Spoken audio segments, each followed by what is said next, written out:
बताओ, अन्यथा इस सभा में उपस्थित सभी का वध कर दूंगा। एक धनुष टूट गया तो उसमें इतना क्रोध करने की क्या आवश्यकता है?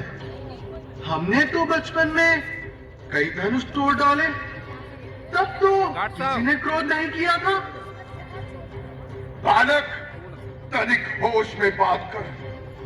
विश्व में सम्मानित शिव धनुष को बच्चों के धनुष के बराबर समझता है। यह वह धनुष है जिससे भगवान शंकर ने त्रिपुरारी का वध किया था। ब्राह्मण देवता, आपको धनुष में फर्क दिखाई देता होगा, किंतु हम तो क्षत्रिय हैं।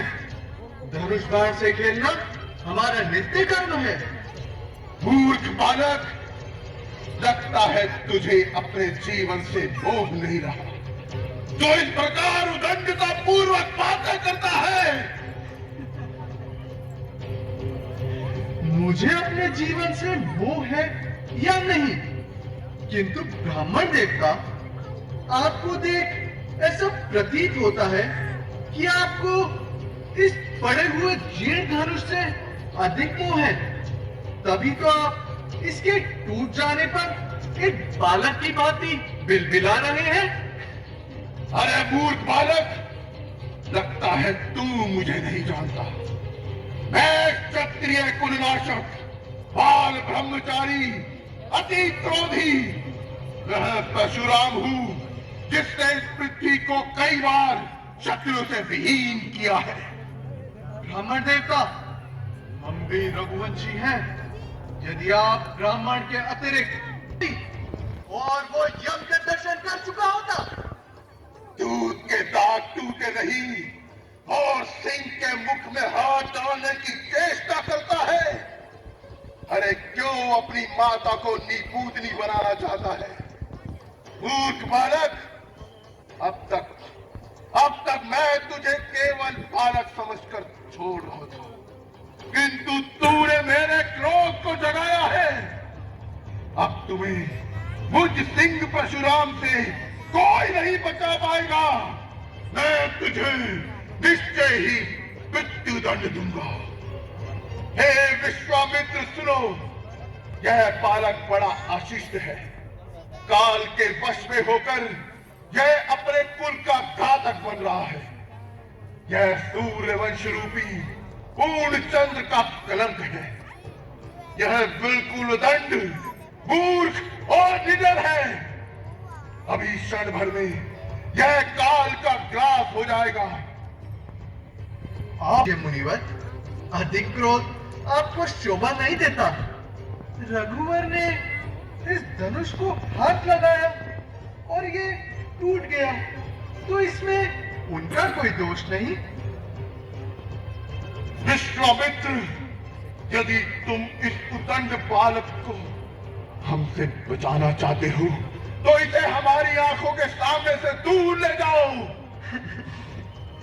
ब्राह्मण देव, आप अपनी आंखें स्वयं ही बंद कर लीजिए, मैं दिखाई ही नहीं दूंगा। शक निरंकुश बालक, तूने कदाचित मुझे एक वेद पाठी ब्राह्मण समझ रखा है। मूर्ख बालक, मैंने इस पृथ्वी को कई बार क्षत्रियों से विहीन किया है। क्षत्रियों का सकल नाश करके इस पृथ्वी को बार बार ब्राह्मणों को दान कर दिया है। इस वर्षे से मैंने सहस्त्र बाहु की भुजाओं को काटा है। इसी फरसे से मैंने क्षत्रिय राजाओं का लहू पिया है। वो राज जिसने भी इस शिव धनुष को भंग किया है, वो सहस्त्र बाहु की भांति मेरा शत्रु है।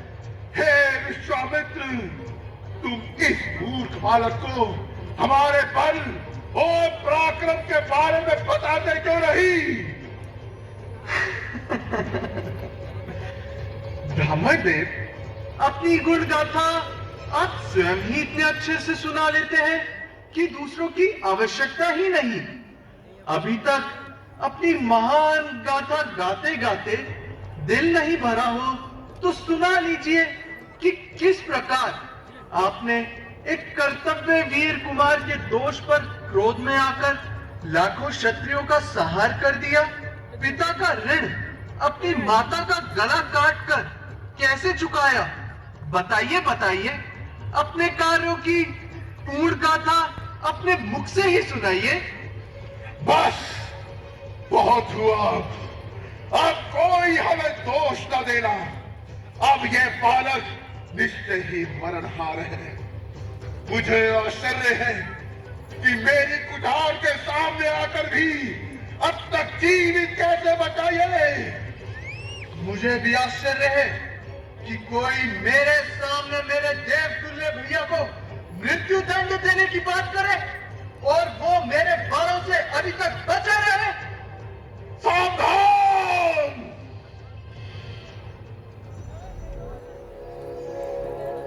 शांत हो जाओ, शांत हो जाओ लक्ष्मण, शांत हो जाइए भगवान, शांत हो जाइए।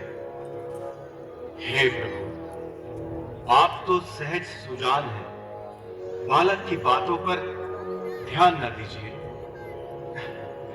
और फिर उसने तो आपका कोई अपराध किया ही नहीं भगवान। आपका अपराधी तो मैं हूं। मेरे ही हाथों ये धनुष भंग हुआ है।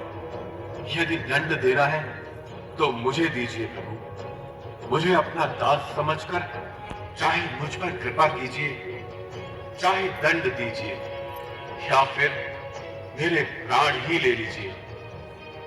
जिस प्रकार भी आपका ये क्रोध शांत हो सके, मैं वो उपाय करूंगा भगवान। आप मुझे आज्ञा दीजिए।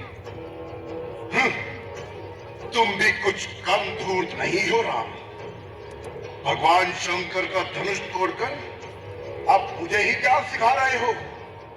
उधर तेरा छोटा भाई तेरी ही सम्मति से मुझे क्रोध दिलाकर मेरा फल छीन करने का प्रयास कर रहा है, और इधर तू हमारे सामने हाथ जोड़कर अनुनय विनय कर रहा है।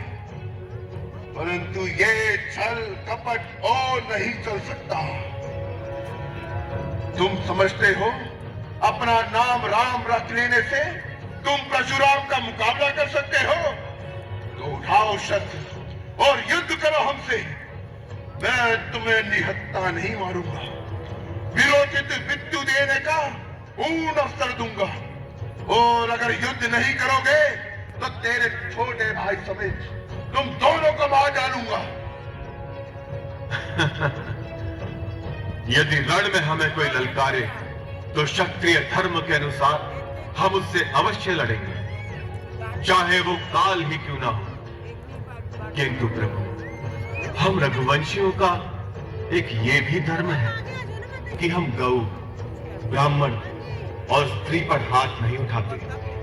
ब्राह्मण हमारे लिए सदा से ही पूजनीय है और उनकी सेवा करना ये तो हमारा परम धर्म है।